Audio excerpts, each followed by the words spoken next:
que estás no céu, santificado seja o vosso nome. Venha a nós o vosso reino, seja feita a vossa vontade, assim na terra como no céu, assim na terra como no céu. O pão nosso de cada dia dai-nos hoje, ó Senhor.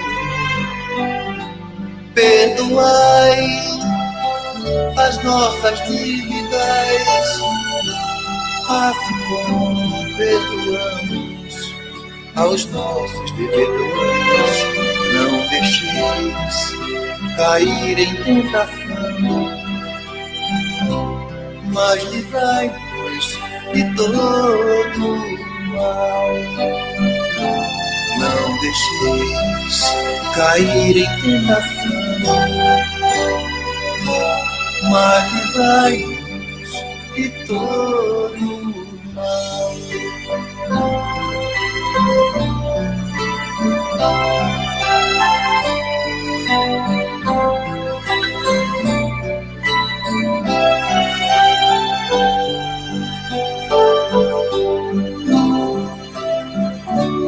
Pai nosso, que estás no céu, santificado seja o vosso nome.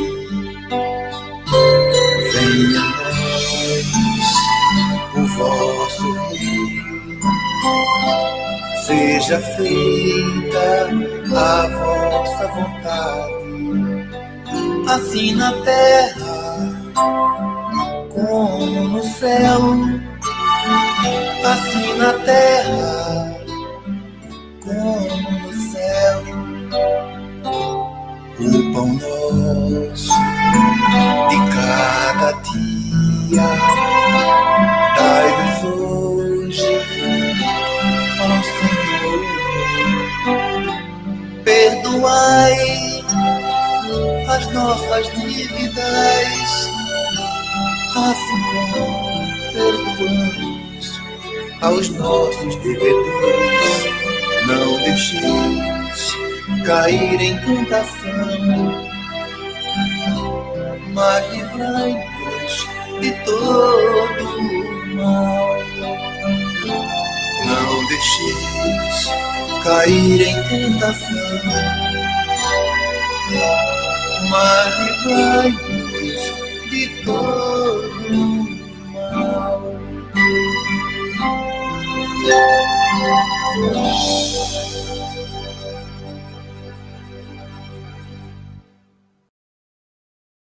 Que meu amigo, minha irmã, que felicidade, que coisa linda, divina e agora maravilhosa. Nós estamos aqui na Web Rádio Estação da Luz, a sua rádio que emana paz aqui de Natal para todo o planeta Terra, sendo 19 horas em Natal. É o horário do programa Estação da Luz, 21 anos no ar. E a Web Rádio Estação da Luz, ela tem um apoio institucional da Casa Espírita de Emanuel, do Pronto Socorro Espiritual Fabiano de Cristo, do Pronto Socorro Espiritual Maria do Pão, do Grupo Caritativo São Francisco de Assis e do Movimento Espírita aqui de Natal, do Rio Grande do Norte, do Brasil e do mundo. E, com certeza, também do meu amigo Mário, que hoje, mais uma vez, é um verdadeiro carteira cativa, sempre está aqui na rádio. E eu quero agradecer, porque semana passada fizemos uma participação em um programa maravilhoso, com aquela turma fantástica. Eu quero até que você me passe o telefone daqueles caboclos para a gente trabalhar também. Mas, meu amigo Mário, muito obrigado mais uma vez e uma boa noite para você, meu filho. Boa noite, Tavares. Boa noite, queridos ouvintes aí da Estação da Luz. Para nós é um júbilo, uma alegria maravilhosa estar novamente participando desse programa bendito. E parabenizo você, meu querido irmão, porque a gente sabe a dificuldade que é divulgar a doutrina espírita e você tem feito de forma maravilhosa. Então, nós agradecemos essa participação, estaremos sempre à disposição quando você nos convidar. Para nós é uma honra. Muito obrigado. Pronto. Eu pensei que era você sozinho, mas você é 3, eu vou entrevistar 3, né? Você e mais as 2 pessoas que estão aí atrás de você, uma capacidade intelectual maravilhosa aí, Kardec, nosso irmão e amigo, guia e modelo, Jesus de Nazaré. Gosto muito desse cenário seu, com esses 2 exemplos para a humanidade. Lógico, nosso mestre, acima de tudinho, né? Mas, meu amigo, o motivo de você ter vindo mais uma vez à rádio, além da grande amizade que nos une, e numa parceria constante que nós fazemos, e eu fico muito feliz, porque você também tem uma web rádio, né? Sementes do Amanhã, Sementes da Boa Nova. Da Boa Nova, Sementes da Boa Nova, aí de Ubatuba e do Centro Espírita Joana de Ângeles. Então, você também tem essa mesma característica da divulgação e acompanha o seu trabalho aí pelos Facebooks da vida. Mas, além disso, além de ter a web rádio, além de ter a casa espírita, ainda arranja tempo para psicografar, porque não deve ser uma coisa fácil psicografar, porque primeiro tem um momento certo, você tem que psicografar, fazer a revisão, passar, manda para a gráfica, volta. Nós, há uns 2 anos atrás, nós lançamos aqui 3 livros aqui na nossa casa, de uma média, uma trilogia, foi uma dificuldade grande. E aí, como é que você arranjou tempo? E olha o título do livro, né? E o tema, quer dizer, o bojo do livro é maravilhoso. Está aí, sobre o Império do Sol, né?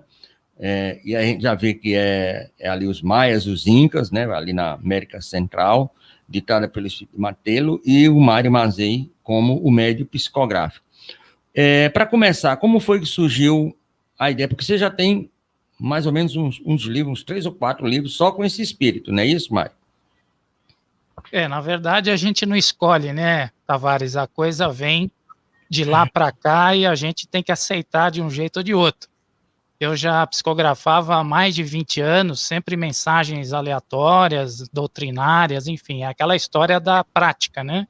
Sei. Em que a espiritualidade vai te ditando e você vai aprendendo aí os meandros da mediunidade. E num dia em especial, aproximou-se esse nosso irmão e de supetão disse para mim que eu ia psicografar um livro. E naquele momento, eu, muito surpreso com a notícia, fiquei meio estupefato, né, porque a gente sabe que isso não é brincadeira, né, é uma responsabilidade muito grande. E esse nosso irmão Metelo, ele tem um modus operandi muito estranho, porque num primeiro momento ele me apresenta algumas imagens, né, na minha tela mental, e geralmente são imagens muito impactantes, que me fazem chorar, me dá assim, uma angústia, né? E após essa apresentação dessas imagens, aí então ele começa o processo de ditar as mensagens. E outra coisa interessante que esse nosso irmão Metelo faz, ele me dita de forma aleatória, né? O que significa isso? Que começa a ditar a história, de repente dita o meio, dita o fim, enfim, não é uma sequência lógica, né?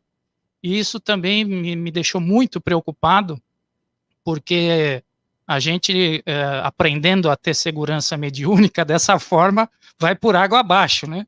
Porque a gente não tá ali, né, acompanhando o desenrolar da história.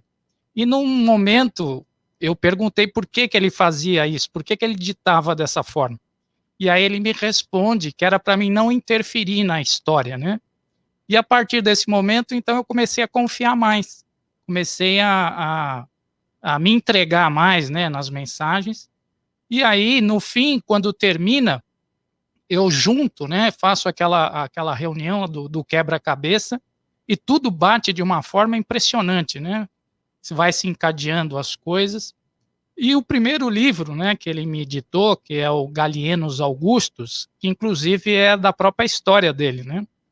Em que ele inicia aí um processo como imperador romano, e aí, numa época muito difícil, né, do império, muita corrupção, muitos problemas, e ele passa por muitas dificuldades, e depois, na sequência, numa segunda parte, uma outra encarnação, em que ele se chama Metelo, nessa outra encarnação, né?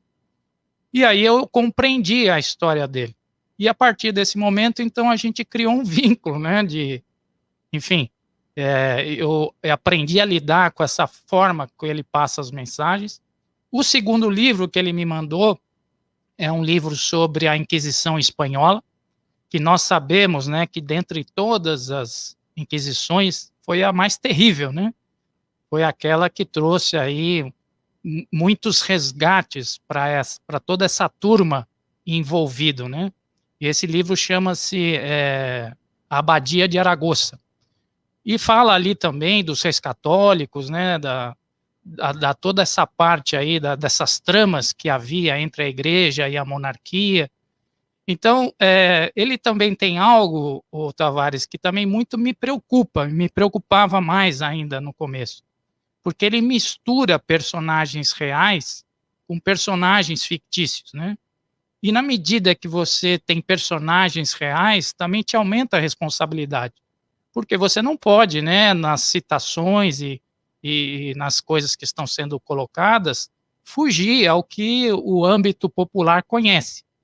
Então, ele me obrigou a fazer muita pesquisa. Toda vez que ele dita algo relacionado com personagens reais, quando termina, eu vou lá e vou pesquisar para ver se realmente bate, se realmente é isso. Então, isso faz com que a responsabilidade aumente, né? Quando você tem romances com figuras aleatórias, né, que não são conhecidas, então não há muito essa preocupação, porque isso, enfim, é diluído dentro do contexto, e como é uma ficção, porque um romance, na verdade, é uma espécie de ficção, né? Então você não se preocupa muito em relação a isso. Mas não é o caso do nosso irmão, porque ele mistura realmente passagens que aconteceram na história e coloca, né, nesse meio personagens fictícios. E o terceiro livro, que é esse que nós estamos aí lançando, que lançamos no mês passado, trata-se também de uma civilização das mais enigmáticas na história, né? Se a gente for ver, acredito que depois dos Atlantes, talvez seja essa aí a civilização mais importante aí e que mais causa curiosidade das pessoas. Mesmo porque os maias ainda são objetivo de estudos, né, por parte da ciência, e a ciência cada vez mais descobre coisas interessantíssimas a respeito dessa civilização. Então, a primeira parte do livro fala justamente de uma cidade maia específica, com os seus habitantes, com o seu monarca ali, sofrendo a invasão espanhola de personagens reais, né? Francisco Montijo filho e Francisco Montijo pai, que foi um dos personagens reais que aconteceu e que justamente invadiram determinados locais, em específico esse aí que está sendo falado sobre o Império do Sol, causaram um estrago tremendo, né, na civilização maia. E daí, então, a importância de a gente ter um conhecimento, né, segundo as pesquisas que a gente foi depois realizando, né, na medida que ele foi ditando, e foi trazendo informações importantes, né, cujo conhecimento hoje a gente até está sabendo de alguma coisa, mas muito também está meio oculto. Porque se a gente for ver, Tavares, a civilização maia carrega enigmas que até hoje são desconhecidos, né? A história está nos mostrando, com as últimas descobertas a respeito da datação, né, de origem da civilização maia, porque até então achava-se que eles tinham mais ou menos de 750 anos depois de Cristo, antes de Cristo, e até 1500, 1600 após o Cristo, né? E, na verdade, as pesquisas mais recentes revelam que eles são anteriores a isso, né? Não sei se você ficou sabendo, passou na Discovery, foi publicado na revista Nature, através de um equipamento de laser, né? Eles descobriram sobre as florestas em determinado local uma cidade, né, enorme, e fizeram as datações de carbono, viram que eles têm pelo menos 1500 anos antes de Cristo. E o Metelo fala isso, né? Numa das informações que ele dá, ele fala isso. E quando eu fui fazer as pesquisas, eu só fui encontrar essa data parecida Coincidentemente, quando saiu essa pesquisa da National Geographic, que foi mais ou menos na mesma época. Porque até então, meu querido, era tudo uma data errada. E isso me preocupava, né? E fora outras coisas a respeito deles, que é muito interessante, né? Se a gente for ver, eles é que introduziram o zero que nós conhecemos hoje, né? Porque o zero que nós conhecemos hoje, né, não existia naquela época. Só foi vir 900 anos mais tarde.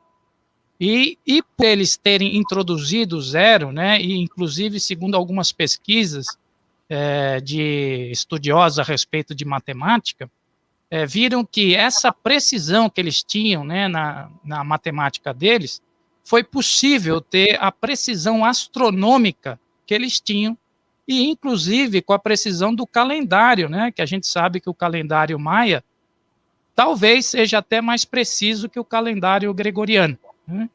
Então, são muitas coisas que os maias têm e que vão sendo descobertas e que vão fazendo com que a gente fique de boca aberta, né?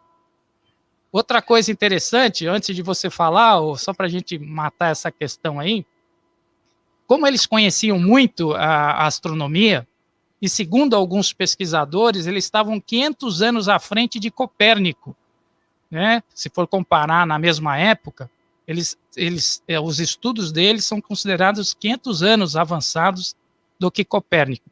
Mas o mais interessante é que, como eles tinham um grande conhecimento, né, do calendário, eles previam os solstícios, os equinócios, os eclipses, e construíam as suas pirâmides, né, os seus templos, em cima da chamada geometria sagrada.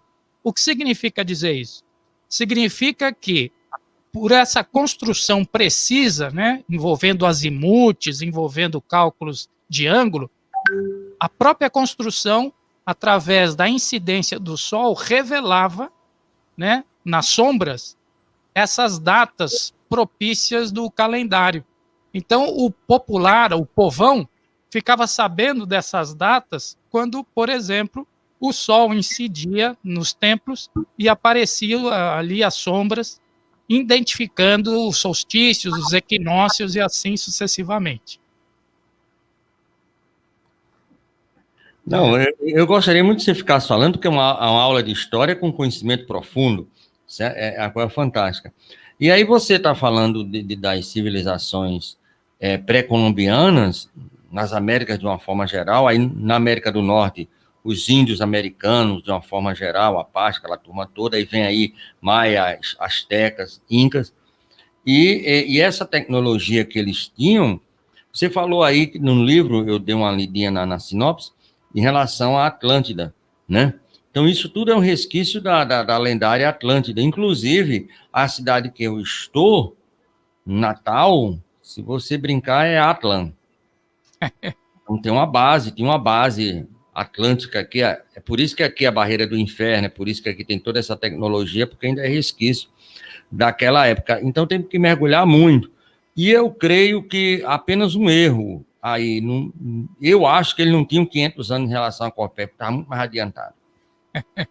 Pelo menos 1000 anos, é porque a gente não sabe, né, que são segredos que um dia a gente vai saber, de uma hora para outra isso parou, as cidades foram abandonadas com tudo, de uma hora para outra você sai e deixa, é como se você saísse de casa, deixar sair a rádio funcionando, ela vai funcionar até um tempo e você foi embora, quer dizer, então isso também é outra interrogação. Mas vamos voltar, e eu queria voltar para o livro. Então, você tem essa primeira parte, que é justamente essa chegada dos espanhóis fazendo tudo que não deveria fazer, mas foi feito, né? E depois tem uma segunda parte, que são algumas personagens que fizeram parte daquela primeira parte e que depois voltam pelo processo de reencarnação algum tempo mais na frente, já com a América, vamos dizer assim, mais colonizada, já com a América, já com liberdade da França, aquela coisa toda, e também um pouquinho já do espiritismo.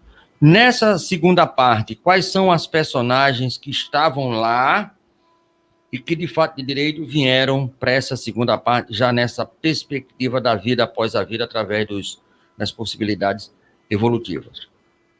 Antes de falar, de responder essa tua pergunta, Tavares, eu queria adicionar ainda mais algo que eu acho que é interessante a gente falar a respeito dos maias, que os maias, dentro de todas as civilizações que existiram até hoje, né, estou falando de todas, hein, gente, não é só da América Central, enfim, era a civilização que mais atuava mediunicamente. Eles tinham todo uma espécie de ritual, né, voltado à mediunidade. Os seus sacerdotes, os imperadores, aqueles mais próximos da família real, eles eram treinados, né, iniciados para que eles tivessem uma grande acessibilidade com o plano espiritual. E nesses rituais que eles se submetiam, né, rituais rigorosíssimos, né, eles desenvolveram uma grande capacidade mediúnica. Tanto é, Tavares, que todas essas coisas, né, em relação à geometria, astronomia, a engenharia, eles manjavam muito de hidrostática, porque eles conseguiam fazer a água que estava lá nos níveis mais baixos chegarem nos níveis mais altos. O contrário é bem fácil, né? E por isso que a caixa d'água fica lá em cima. Agora, e o inverso? E fazer do nível baixo para o nível alto? Então, eles tinham um domínio na engenharia, na hidrostática, eles construíam argamassas tão sólidas como o cimento de hoje, não conheciam metais, né?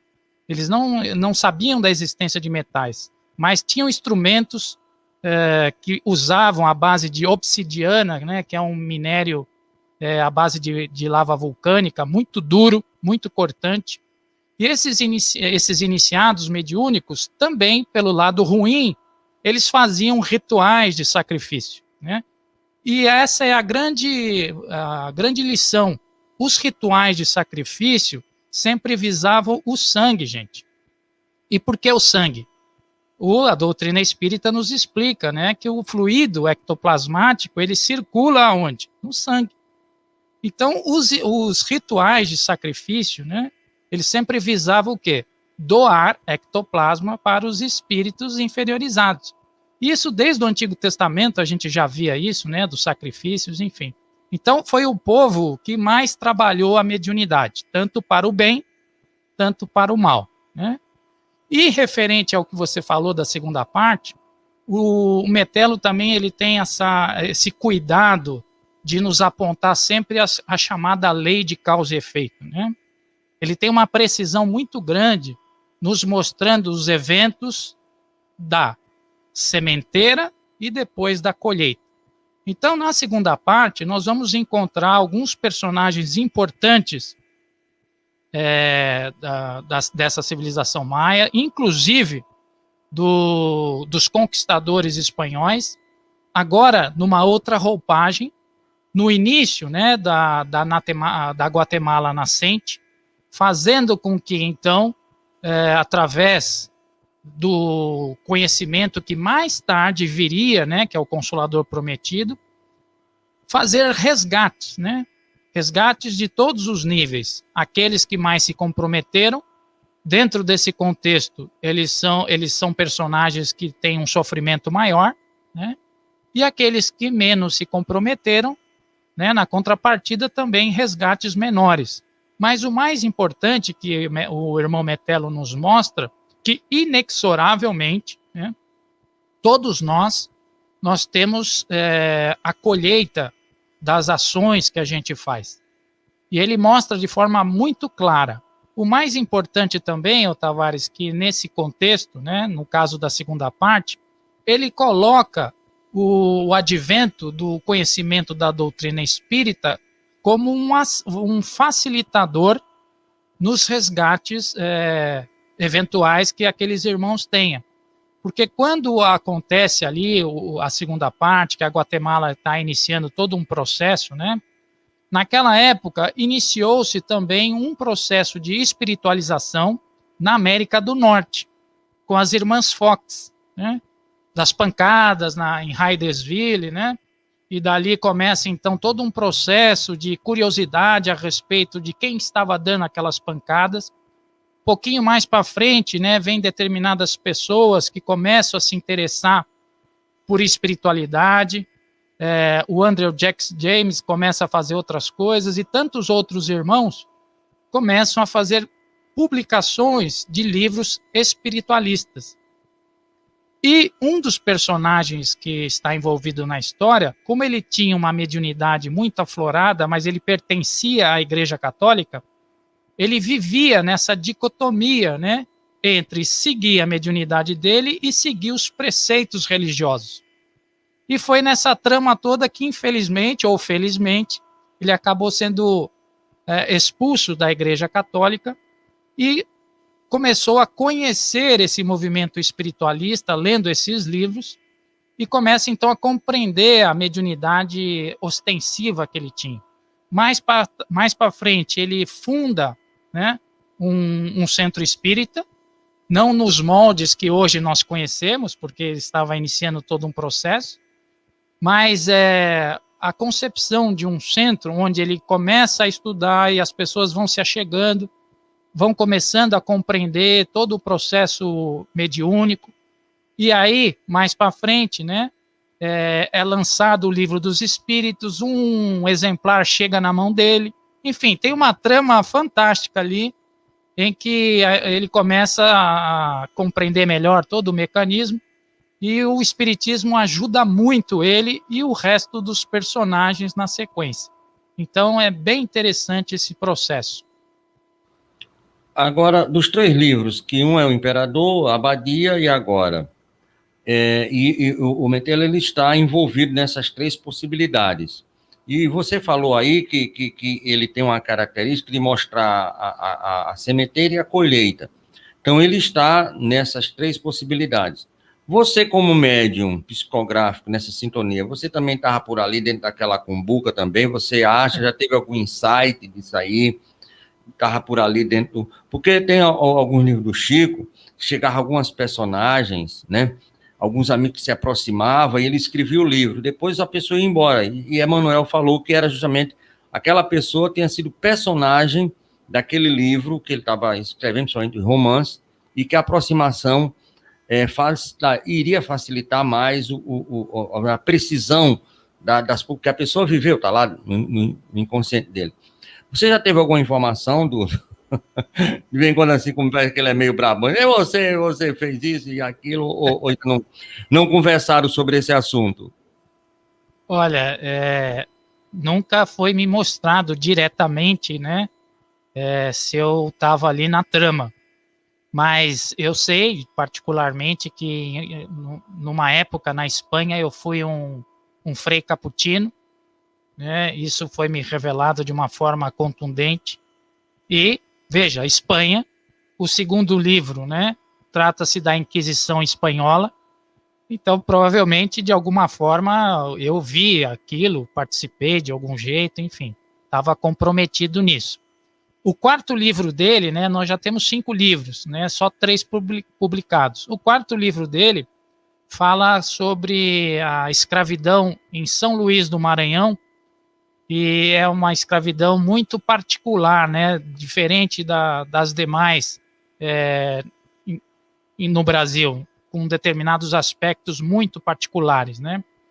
E eu tenho uma espécie de déjà vu com um fronte, né, um forte ali em São Luís do Maranhão. Toda vez que eu vejo uma foto daquela construção, me dá um mal-estar, Tavares, me dá uma coisa muito ruim. Isso porque eu não fui pessoalmente, né? Só de ver a dita construção já passo mal.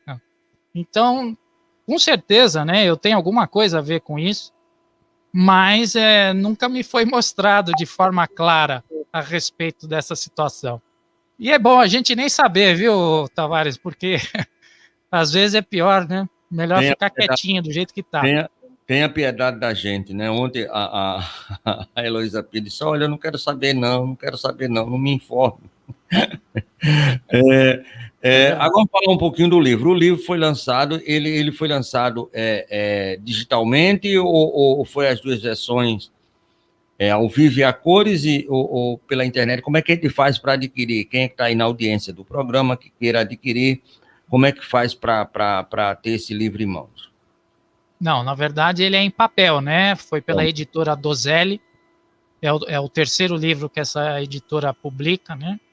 E ele está à venda no nosso site, né? www.sementesdaboanova.org/loja, né? Então é só entrar na nossa loja lá, tem as formas e opções de pagamento, ou através do nosso WhatsApp, né? 012 99 613 2114. Entre em contato, a gente combina a forma de envio, né?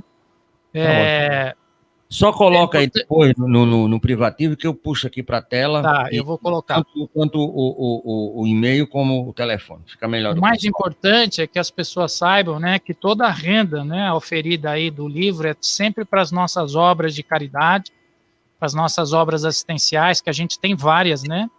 E sempre é para nos auxiliar nesse processo aí assistencial e para contribuir para a divulgação da doutrina através aí da nossa rádio, de todas as atividades que a gente faz. Então, dai de graça o que de graça recebei, né? A gente não fica com nenhum tostão a respeito disso, e isso seria para nós abominável, né? Então, a gente tem que ter todo esse cuidado aí para... Deixa eu só escrever aqui para fazer da melhor forma possível. E o forte o diga, né? E o forte lá de São Luís que o diga. Com certeza. Meu amigo, enquanto você escreve aí, eu vou perguntando, você vai ouvindo. O processo de psicografia tem um dia específico, tem uma hora do dia, é a qualquer hora, você sente fluidicamente a percepção dele se aproximando nesses momentos pré-estabelecidos, ou isso não tem, vamos dizer assim, um momento, a qualquer hora pode ocorrer, porque você falou que fazia mais ou menos 20 anos que você vinha psicografando aquelas coisas ali, até que chegou esse momento, né, o cara disse, olha, parou o treino e agora vamos trabalhar seriamente. Nesse contexto, tem alguma ritualística, no bom sentido da palavra ritualística, qual é o dia, ou tem qualquer dia, qualquer hora, e como é que é, e se você sente antecipadamente que está chegando aquele momento de você se reservar e começar a psicografar. Como é que é o processo de produção mediúnica, vamos dizer assim?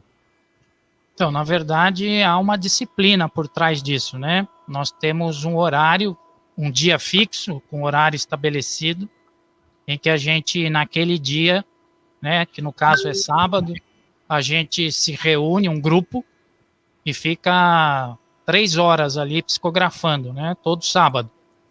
E a gente deu uma paradinha agora por causa da pandemia. Ele já me disse que em setembro nós temos que retornar, aí não sei como é que eu vou fazer, vou ter que dar algum jeito aqui, mas é sempre horário e dia específico, né? E por que isso? Na minha situação como um médium em aprendizado, né, cheio de falhas, né, cheio de defeitos, quando a gente se autodisciplina, impõe um horário, coloca ali uma metodologia a seguir, a gente fica sobre a tutela e a orientação da espiritualidade luminosa que nos auxilia, evitando muitas vezes as influências negativas, né?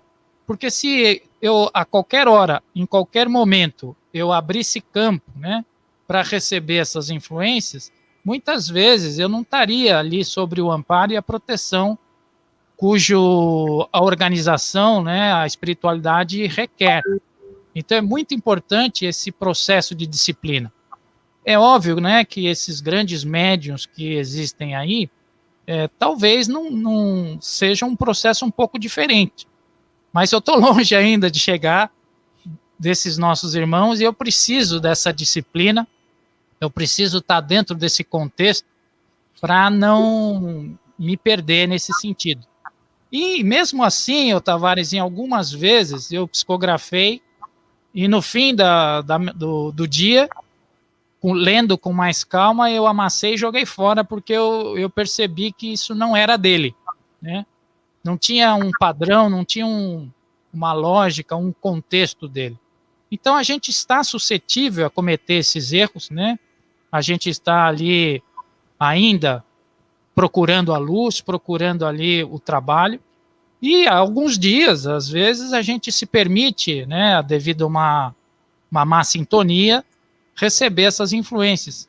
E daí a responsabilidade nesse sentido, né? Porque, no fundo, a gente tem um compromisso. Esse compromisso, primeiro, é com Jesus, né? Para que a gente consiga seguir exatamente aquilo que ele pede de nós, né? Agora, se da nossa lavra, do nosso mediunato, sai coisas que faz as pessoas se sentirem mal, faz as pessoas ficarem para baixo, você coloca ideias, formas de pensamento de ordem negativa, você não está a serviço de Jesus, né? Reconhece-se a árvore pelos frutos, não é verdade? Então, em vista disso, o fruto mediúnico, né, ele tem que ser bom, tem que fazer as pessoas ficarem contentes, positivas, mensagens de otimismo, de esperança, onde você termina de ler aquilo, você se sente bem, se sente leve, né? Agora, quando você termina a leitura de algo, você fica para baixo, né, com pensamentos negativos, pessimistas, isso não é de origem divina, isso não é de origem da luz, com certeza é das trevas.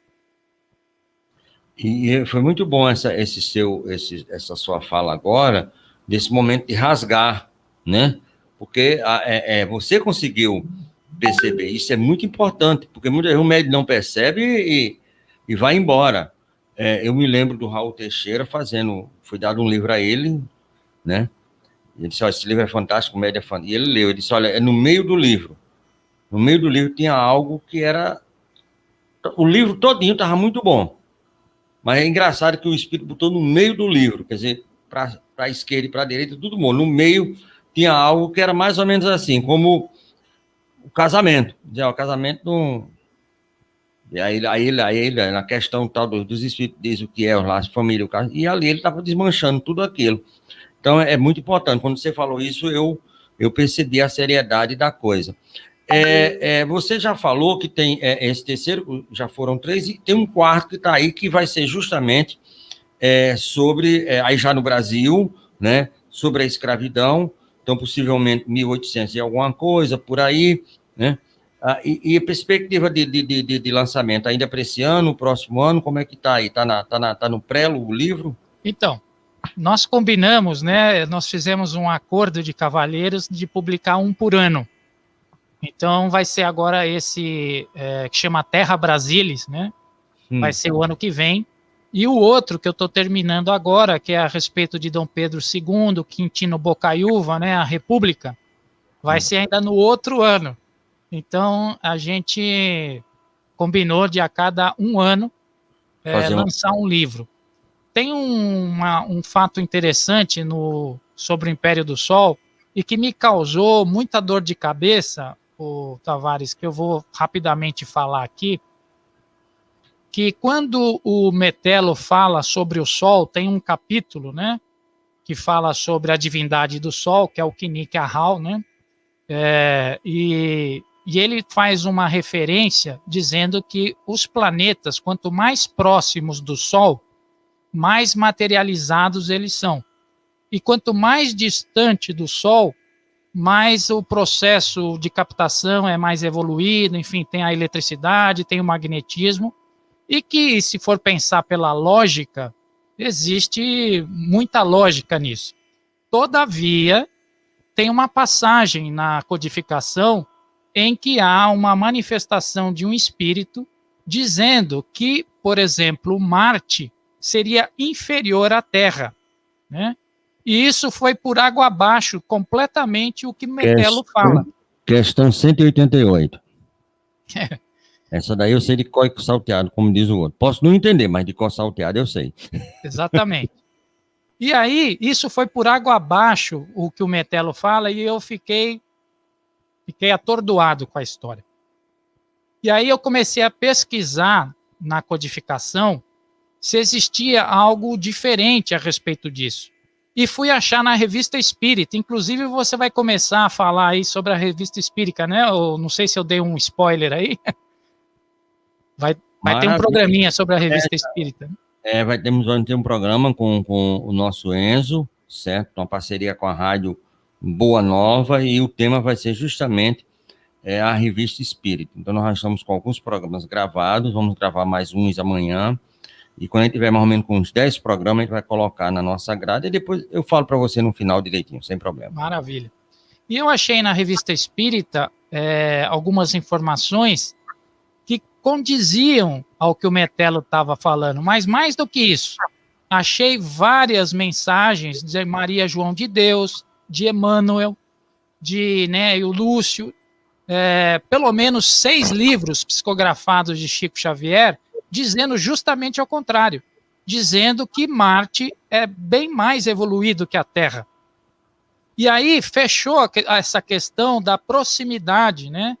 Nesses 6 livros que eu vi, e que tem mensagens com muito conteúdo a respeito de Vênus, a respeito de Marte, enfim. Bateu exatamente com o que o Metelo falava. E aí eu fiz uma nota de rodapé bem grande, né? Justamente colocando essas coisas para justificar o que o Metelo estava então falando ali a respeito dessa passagem mesmo, né? Contradizendo essa questão que você nos fala aí do Livro dos Espíritos. Então, que conclusão chega-se a respeito disso, né? A conclusão que eu cheguei, né, é que as informações, né, elas foram complementadas, principalmente por Chico Xavier, né? E essas complementações dão, né, mais robustez, dão mais, vamos dizer assim, um significado mais concreto para com que a gente firme, né, um consenso dentro da codificação. É óbvio, né, é mais do que importante que nós sempre estejamos completamente afinados com o que está na codificação. Isso é óbvio, não é nenhuma questão de discussão aqui. Isso é ponto fechado. Mas também é importante que a gente continue esse processo de aquisição, principalmente com as chamadas obras complementares, que pelo próprio nome, né, elas vão complementando o que está ali, né?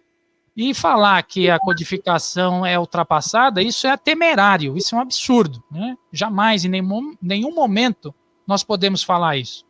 Agora, o que a gente pode dizer é que essas obras complementares vão nos auxiliar para trazer mais informações e solidificar aquilo que a codificação nos deu. E aí eu fiquei sossegado depois disso, viu, Tavares? Eu também, logo no início, me detei. Por quê? Porque eu li um livro do Ramatiz, A Vida no Planeta Marte e os Discos Voadores, se eu não me engano, e essa informação era contradizente, o que não tem nada a ver uma coisa com a outra, e não é por isso que a gente vai causar, sob hipótese nenhuma, polêmica. São informações, né? E eu sempre costumo dizer que o maior defensor de Kardec somos todos nós, certo? E sobre hipótese nenhuma, mas eram médios falíveis, materiais, como todos nós, e tem, né, umas saliências e reentrâncias. E ele foi muito claro, inclusive eu estava lendo hoje, o cara mandou para mim, o menino aqui, só olha, quando a ciência provar alguma coisa dos escritos, fique com a ciência. Então ele já tinha consciência, certo, que além daquilo que poderia estar, vamos supor, sobre informação um tanto quanto deturbada, vamos dizer assim, outras informações vão vir. Porque imagine, meu amigo, daqui a 1000 anos, aí vai dizer a mesma, como é que a gente vai dizer? Há 1000 anos atrás nós tínhamos a Inquisição. Eles vão dizer daqui a 1000 anos, eles tinham lá o Espiritismo, eles acharam que aquilo tudo ali não tinha mais nada. Porque vai ser, o futuro sempre será melhor do que o presente, não adianta. Isso mas é o que nós temos de melhor. Ainda dá, no meu modo de ver, para 1000 anos para frente. Ainda dá para degustar pelo menos mais 1000 anos para frente, no mínimo. Mas vai chegar um tempo que olha, a nossa mente ela vai aclarar e vamos ter outras possibilidades. Daquilo que você falou, da civilização maia, astecas, incas, aqui nas Américas, quando você vai para a Europa, os druidas, quando você vai para a Índia, para a Oceania, né, a Lemúria, quer dizer, tem muita coisa. Meu tio, Shakespeare, estava muito certo. Tem mais segredo até do que posso imaginar a nossa van, qualquer coisa, não é só filosofia. Outra coisa... Foi não. Não, pode complementar aí depois eu falo. Não, é só, Jamene, é muito bom que você tenha feito essa pesquisa e agregou tudo isso, certo? Só para você ter uma ideia, no livro de João Nunes Maia, de Francisco de Assis, ele psicografa e ele vê quando o pessoal vai queimar ou vai jogar João dentro do tacho. E ele diz assim, eu vejo um pessoal passando uma banha nele, embanhando ele todinho. Meu amigo, eu li isso com toda sinceridade do mundo. Eu li essa parte, inclusive ele bota uma nota de rodapé. Disse, olha, falou, eu fiquei assim em dúvida, mas não queria escrever, mas o Espírito disse, escreva, bote. Aí tinha um programa, era na Discovery, não, era no canal de histórias. Eram os caras que faziam as filmagens com a câmera lenta, então filmava coisa bem, não sei quantos frames. E tinha lá uns artistas que se apresentavam tocando fogo no corpo. Eles passavam uma banha no corpo, um gel, e tocavam fogo. E não pegava. Aí o próprio apresentador foi. Ele disse, é uma coisa danada, porque minha vista está dizendo que é fogo, mas o meu cérebro não está mandando nenhuma informação, porque eu não estou sentindo, né? Aí eu digo, ó, se o cara tem um negócio desse, imagina a tecnologia espiritual, não tinha. Então, a gente tem que ficar calado e esperar novas informações. Mas diz aí, meu irmão. Então, na segunda parte, né, quando ele fala sobre o centro espírita, e também achei bem interessante, porque ele dá alertas, né, quando a diretoria ou as pessoas que lá frequentam, os trabalhadores, começam a desvirtuar os objetivos, vamos dizer assim, caritativos da instituição e se permitem, né, outros sentimentos. E aí o que acontece? Há por parte, né, das trevas, que a gente sabe que estão sempre à espreita, né, influências generalizadas e começam a minar a força, o equilíbrio, a serenidade, a união das pessoas, e o centro começa, então, a desestabilizar. E, evidentemente, quando o centro passa por esses processos, né, a casa como um todo começa a ruir, né? E esse é um grande problema que existe em muitas casas espíritas, né? Quando há um desvio da conduta, da diretriz, né, por parte dos seus dirigentes, com os objetivos sacrossantos vamos dizer assim, da caridade e da fraternidade. A espiritualidade inferior, como está de olho, né, eles vão sutilmente minando ali, aqui, colocando discórdias, colocando questões de somenos em relação às mais importantes, fazendo com que haja essa desunião e, consequentemente, o desvio de finalidade. E muitos centros acabam fechando, né? Então, o Metelo nos ensina, através desse romance, também essa grande possibilidade, mas nos coloca que quando a casa está construída sobre a rocha, né, edificada sobre a rocha, essas tempestades, né, ocasionais, que eventualmente podem acontecer, elas fazem parte de um processo de crescimento onde é permitido pela espiritualidade para que, então, né, através do sofrimento, dos problemas, a diretoria em si, enfim, o centro, renove as suas atitudes e continue esse processo para voltar ao que no começo eles iniciaram. E outra coisa que eles nos mostram é que no plano espiritual, quando começa a acontecer isso, né, a atmosfera psíquica do centro começa a ser penetrada por agentes miasmáticos que fazem com aquela atmosfera, né, seja quebrada. E por isso, muitas vezes, Tavares, quando um centro está bem equilibrado, né, está com uma energia boa, isso está fluindo um bom trabalho social, um trabalho doutrinário, só o fato de alguma pessoa adentrar-se na casa espírita, ela já sente aquela energia boa, que já inicia um processo dissolvente dos miasmas pesados, onde apenas entrar na casa, entrar dentro daquela energia, daquela atmosfera, já é um bem, já faz um bem muito grande à pessoa.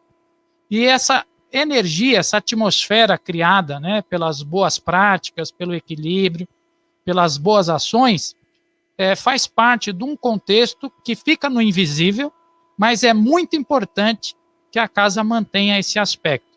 Então, existe todo esse lado que ele nos fala também através dessa história, dos exemplos ali, mostrando, né, que quando a casa é edificada sobre a rocha, ela se mantém firme, apesar dessas tempestades. E ainda diz, né, que o fundador da casa, ele acabou desencarnando, né, e ele não contemplou o fim da obra quando vivo, mas ele continua participando na espiritualidade, ativamente, auxiliando nesse processo da retomada do equilíbrio da casa, interagindo junto, nos mostrando, meu querido irmão, que nada se perde, né? Tudo, quando é construído em cima do bem, da caridade, da fraternidade, jamais é perdido. E nós vamos trabalhar, mesmo depois de desencarnado, ainda mais no plano espiritual, nas obras que a gente inicia e dá prosseguimento. Começa lá, vem para cá e termina e volta para lá. E o negócio é como diz aqui no Nordeste, é um canca-pé danado. Mas olha, você estava falando dessa proteção, 2 casos me veio à mente. Muito parecido, inclusive todos os dois comigo. No Bezerra de Menezes, eu tinha iniciado, estava com 2, 3 anos de atividade. Fui na palestra na quinta-feira, dirigente de palestra, e veio um cara. Eu digo, esse cara não vai parar, não. Ele veio. Eu digo, meu Deus, aí o Espírito disse, calma. Meu amigo, ele chegou assim, mais ou menos a 1 metro da mesa, onde nós parou. E ali ficou, sabe? Sabe o burro quando empanca? Em um outro caso, eu levei um amigo para o centro para fazer uma palestra. Primeira palestra do cara, um centro espírita, preparei, tenha calma, vai ser tudo tormento. Tá bom. Jesus Gonçalves, leprosário aqui em Natal. Aí chegou um bêbado, mas um bêbado mesmo, um cara alcoolizado. E o cara foi na palestra, e eu digo, e agora? Mas eu fiquei pensando na cabeça do caboclo, né? Como é que vai ser? E o bêbado veio falando isso, gesticulando aquela coisa. Quando chegou mais ou menos assim, a 1 metro, mais ou menos uns 2 metros, parou e ficou lá. Assistiu a palestra todinho em pé. Eu disse, não mexa, deixa ele aí. Não vá convidar nem para sentar, nem deixa ele aí. Aí terminou a palestra, ele foi e sentou. Mas é uma coisa impressionante. Então a gente acha que não tem essa proteção. Tem. O trabalho do plano espiritual é feito. A gente aqui muitas vezes, como o próprio Espírito fala, é que destoneia todas essas possibilidades. Agora eu queria, aproveitando esse tempo final, já falamos do livro, já falamos dos 2 livros que estão vindo aí, um agora e o outro no próximo ano. Um vai ser sobre São Luís, outro vai ser sobre já o Segundo Império, já Pedro II, né? E a rádio, como é que está a programação, como é que está aí as lives? Eu tenho acompanhado via Facebook, na medida que a gente pode, porque é muita coisa para fazer divulgação. A gente pensa que é fácil, está pensando que esse negócio está ficando em casa, a gente ia trabalhar menos. Eu nunca vi que eu trabalhei tanto na minha vida, a nível espiritual, como agora, né? Tem hora que a gente senta aqui de manhã e levanta de noite, né? E aí, como é que está a semente? Olha, um dia, meu querido irmão, a rádio vai ser igual a sua, uma programação bem ampla, com muitos programas ao vivo. A gente ainda está engatinhando, né? Esse é o 3º ano da nossa rádio. A gente ainda conta com poucos trabalhadores, mas a gente procura, né, de alguma forma, colocar aí alguns programas consistentes e aos poucos ela vai aumentando a sua programação. Nós estamos agora mudando o nosso servidor para stream para TV também. Então nós vamos ampliar o processo aí com uma possibilidade de transmissão com uma imagem melhor, né? Porque no caso, quando a gente coloca também a imagem, ela precisa de um stream mais, vamos dizer assim, mais eficaz. E devagarzinho a gente vai melhorando, né? Nós precisamos criar um estúdio melhor, nós vamos mudar, se Deus quiser, em breve, porque a casa ficou pequena para nós, já não está mais comportando aí a estrutura e as pessoas que estão vindo. Então, na nossa futura casa, nós vamos construir um estúdio melhor. Então, enfim, as coisas vão aos poucos, né? Tomando o formato que tem que tomar. A gente não pode apressar, né? Botar o carro na frente dos bois, como se fala popularmente. Mas eu sei que a espiritualidade está por trás, nos amparando, e devagarzinho a gente vai conquistando. mais uma vez, eu deixo aqui a minha, vamos dizer assim, os meus elogios para o seu trabalho, porque eu sei que não é fácil, eu sei do quanto é necessário de esforço, de ficar atento, enfim, procurando pessoas. Então, meus parabéns pela tua programação, pela quantidade de programas que você tem e principalmente pelas parcerias que você tem feito, porque ninguém trabalha sozinho, meu querido, a gente precisa de parceiros. Então, tudo isso é mérito seu e eu fico muito contente com essa tua iniciativa e com a sua programação. Maravilha. Meu amigo, você falou da rádio e está aí em franca desenvolvimento, TV agora, um novo estúdio, nova mesa de som, essas coisas todas, que é importante, esses investimentos a nível material. E o Joana de Ângeles, ele está ainda com a atividade ainda parada devido à pandemia, vocês voltaram, como é que está a casa que você alberga? Onde você se alberga, melhor dizendo. Então, o Joana de Ângeles, como eu falei para você, ele tem um salão, né, de palestras pequeno, né, e pouco ventilado. E por causa disso, então, a gente, infelizmente, teve que parar ali o acesso ao público em relação à frequência ali. Mas nós mantemos 2 plantões, né, um de quarta e outro de sábado, num período da tarde, onde é atendido ali para informações, entrega de livros, doações, né, enfim, informações a respeito do nosso trabalho. Nós continuamos mantendo os nossos trabalhos assistenciais, o trabalho de entrega de cesta básica, de enxovais para as crianças, para os bebês, né? E também agora voltamos, né, com a nossa entrega para os moradores de rua. Mas as palestras, os cursos, né, as atividades doutrinárias, a gente transformou tudo isso para a web. Então, toda a nossa programação doutrinária, né, em relação ao que a gente fazia, nós estamos fazendo via internet. Os nossos cursos, as nossas palestras, fazemos também os nossos atendimentos virtuais, né? A gente desenvolveu toda uma plataforma para fazer isso. A gente acabou saindo um pouco na frente, né, porque a gente já fazia as transmissões ao vivo das nossas palestras já desde que a gente abriu a casa. Então, tudo isso... Uma experiência grande, né? Já tem uma experiência bem vasta, né? Porque a maioria começou basicamente agora, né? Aqui é verdade. Uma ou duas casas, que eu me lembro que eu fiz uma palestra numa casa perto de Ponta Negra, né? Que aí tinha esse negócio da internet, que para mim era tudo novo, né? Você falar para a câmera. Então, mas isso são uns 3 anos atrás. Mas basicamente era ela e uma outra e pronto, né? A gente tem uma certa facilidade pela minha profissão, né? Eu sou analista de sistemas, técnico de informática, então para mim é mais fácil esse tipo de situação. Mas a gente sabe, né, que nada é o acaso. Desde o começo a espiritualidade já foi nos intuindo para fazer esse processo, porque com certeza lá na frente isso iria nos facilitar. Então a gente não teve muita dificuldade para fazer essa modificação aí, e agora, quando eventualmente nós retornarmos, né, nós vamos ter que fazer o chamado sistema híbrido, porque com certeza, Tavares, a gente adquiriu muitos amigos, né, muitos alunos nos acompanhando do Brasil todo, até do exterior, e a gente não pode de jeito nenhum virar as costas para essas pessoas, né, então a gente tem que fazer aí na nossa casa nova, quando a gente retornar, as adaptações necessárias para continuar a manter esse mesmo sistema aí de forma híbrida também. Eu acredito que a grande maioria dos centros espíritas vão fazer desse jeito. Os primeiros cristãos se reuniam na Catatumba, né? Por causa do medo, né? Aquele medinho, né? Era o Império Romano. E parece que depois de 2000 anos a gente está conseguindo sair das catatumbas, né? Porque esse negócio de você fazer, se você falasse há 10 anos atrás, numa casa espírita, você ia fazer um negócio onde todo mundo iria participar, todo mundo ia ver, uma reunião mediúnica, um ESD, né, uma evangelização infantil,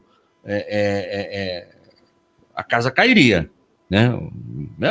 E hoje aí é uma coisa natural e constante. Eu acho que essa pandemia, entre outras coisas, de benefício, nos livrou até que, enfim, das chamadas catatumbas lá, dos primeiros cristões, né?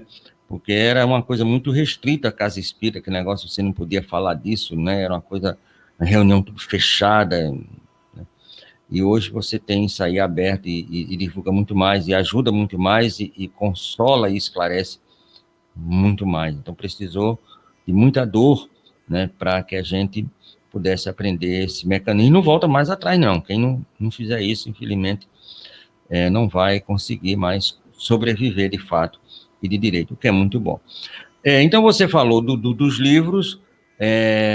Assim, qual é o custo do livro? Só para a gente ter uma ideia aqui, quanto é que está ele custando hoje? Deixa eu botar aqui, o primeiro livro está R$ 35,00.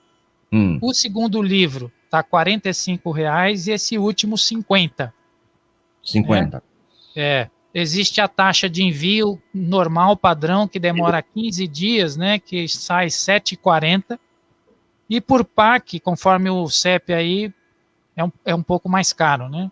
Mas, enfim, é um preço que a gente está ganhando quase nada, né, em relação a tudo que o livro, né, oferece, e o lucro do livro é revertido para as nossas obras assistenciais, tá certo?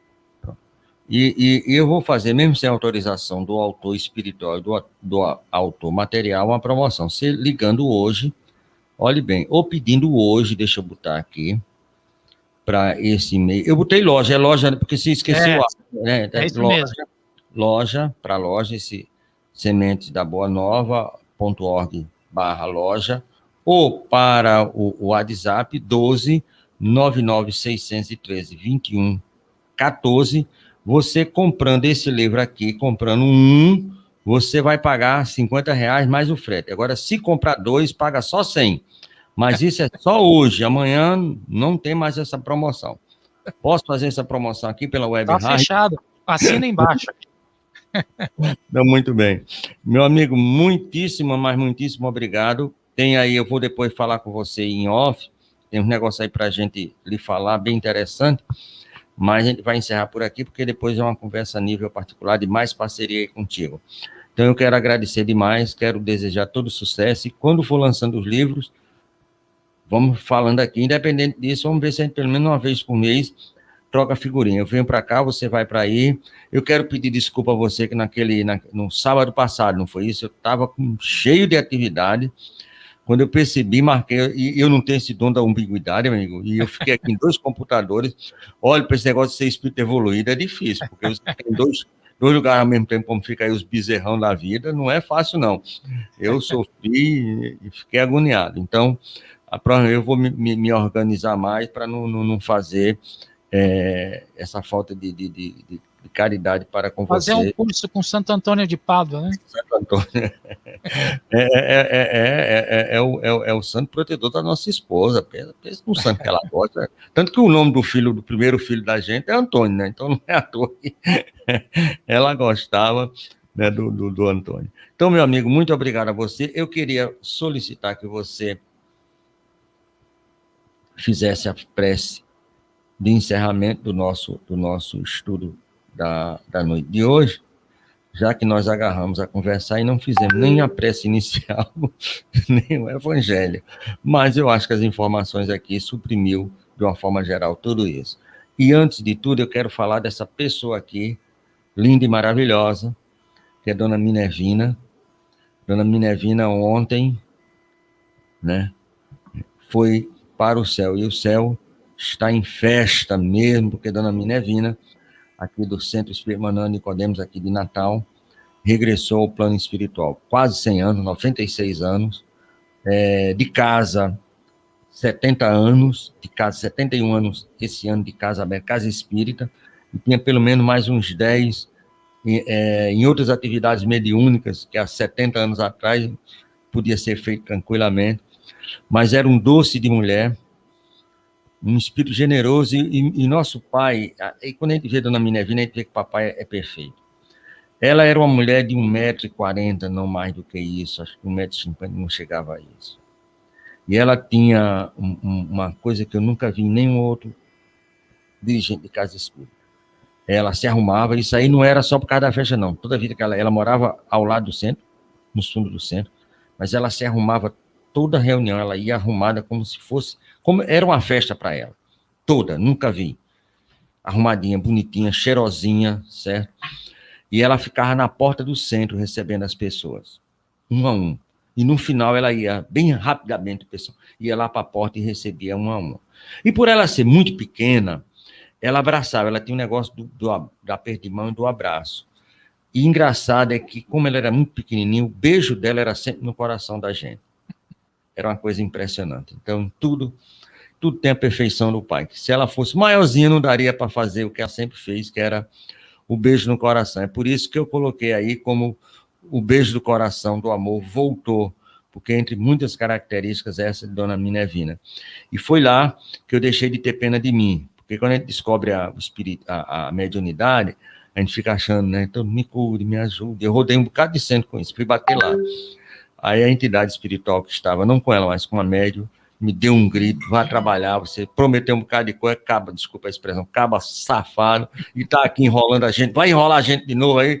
Tomei um susto, perdi o rumo de casa, mas encontrei o rumo do centro. Então, esse preto de gratidão eu tenho a Dona Minervina e ao Manuel Nicodemos. Muito obrigado, minha irmã, com certeza vai estar lá uma festa maravilhosa, a festa vai durar um bocado de tempo.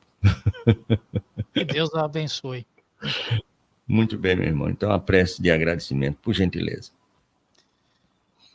Ó Pai misericordioso, de infinito amor e eterna bondade, vós nos destes o dom da vida, vós criastes o universo e todas as coisas.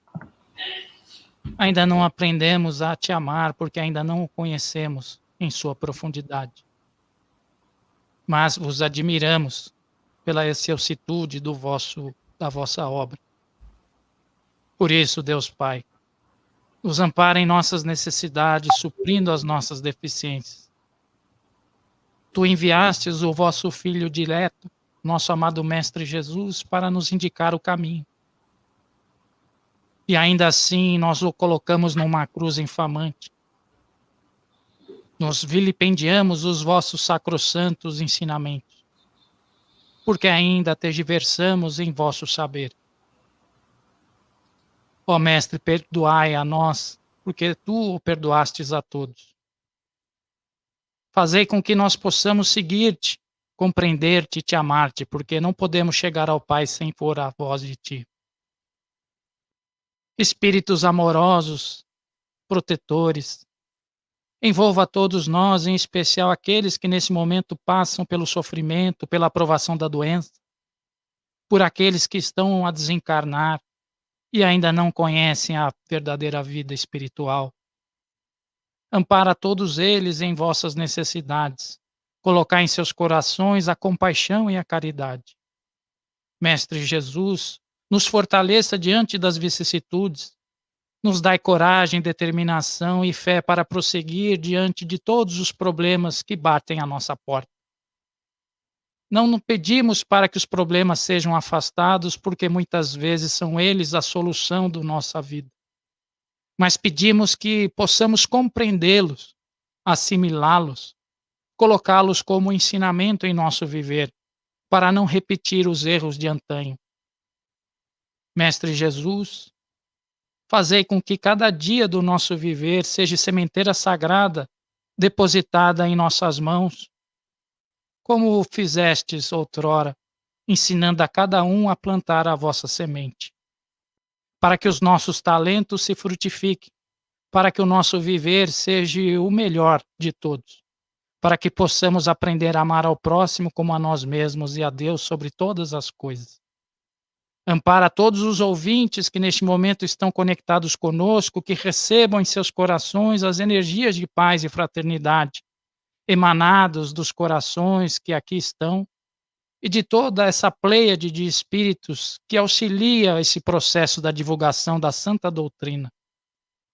Porque nós, como aprendizes do Evangelho, necessitamos ainda do vosso amparo, para que cresça em nós a luz, a irradiar como um farol, iluminando os navegadores, para que não só sobrem nos calhais da vida.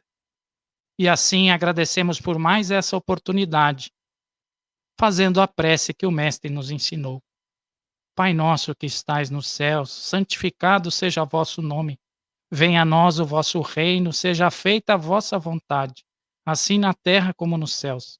O pão nosso de cada dia nos dai hoje. Perdoai as nossas dívidas, assim como nós perdoamos aos nossos devedores. E não nos deixeis, Pai, cair em tentação, mas livra-nos, Senhor, de todo mal, porque tu é o poder, o reino e a glória para todos sempre. Que assim seja, graças a Deus. Graças a Deus e muito obrigado. Muito bem, muito inspirada a prece, muito. E aí, olhe bem, eu quero aqui mandar um abraço para seu Wilson José da Hora, nosso cadeira cativa número 0, sua irmãzinha do coração voltou ao plano espiritual, estamos aqui em prece, viu, meu irmão Wilson? Maria da Conceição, né? A nossa Yara, o Walter, a Miriam, né? A Ione, esse pessoal aí todo maravilhoso, a Rosa, a Marilza e a Lilian, todos esses aí mandaram beijos e abraços e beijinhos, como diz a música do Tom, para você, meu amigo. Muito obrigado, Deus que lhe cubra de todas as bênçãos possíveis, imagináveis, e conte aqui sempre conosco aqui com a Web Rádio Estação da Luz para qualquer coisa. Muito obrigado. Voltamos com a nossa programação normal. Daqui a pouquinho, a partir das 23 horas, o Evangelho por Emmanuel com Gonçalo Queiroz, lá de Juazeiro do Norte, a terra de Patim Paticício, que deve estar numa festa hoje, estereofônica danada, porque hoje aqui no Nordeste é 23, né, de junho, véspera de São João, a maior festa nordestina. Então, um viva São João para todos nós. Muito obrigado. Saúde, paz, luz e harmonia com Jesus. Muito obrigado. Boa noite. Obrigado.